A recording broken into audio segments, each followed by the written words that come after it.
এই এই এডিসি ভিলেজটার নাম কি?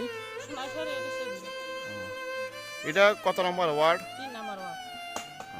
এই জায়গাটার নাম কি? রবীন্দ্রনাথ পাড়া। আপনারা কি জলের উৎস এটাই? হ্যাঁ, জলে তো সবসময় তো জল সময় চাই, চিত্র মাছ আইলে তো আরো সময় চাইব। অনেক সময় জল পরে, অনেক সময় জল পরে, অনেক সময় জল আয় না, ওই নিচে দিকে যাই, জল হয় না। তো ওই এই রাস্তা লোকে জল পড়েনি ঠিক মতন? ঠিক মতো তো জল পড়ে না, জল তো এই দূর। অনেক সময় তো ইদি তো আয় না, জল পড়ে না। আপনারা এখানে কত পরিবার আছেন?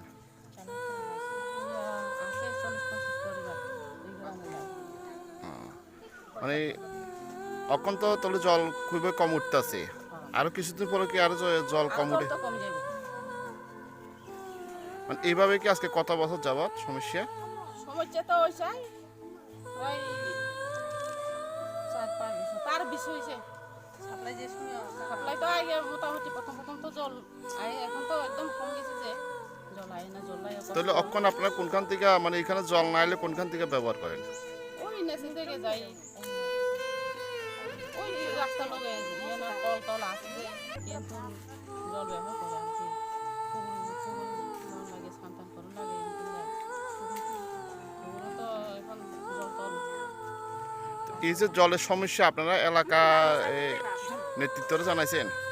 জানাইছে, কইবার তো জানাইছে, জানাইলে তো দেন যে ঠিক মতন আর কোনো আমি গ্রামে তো রবীন্দ্রনাথ এনে কোনো কল টল বহু বছর হয়েছে যে আমি নাই কোনো ব্যবস্থা হয় না। সাপ্লাই দিয়েছি, সাপ্লাই ঠিক মতো জল টল আয় না, জল লাগে সমস্যা। জল অনেক সময় জল পরে, অনেক সময় জল না এলে তো ওই নিচের দিকে যাই।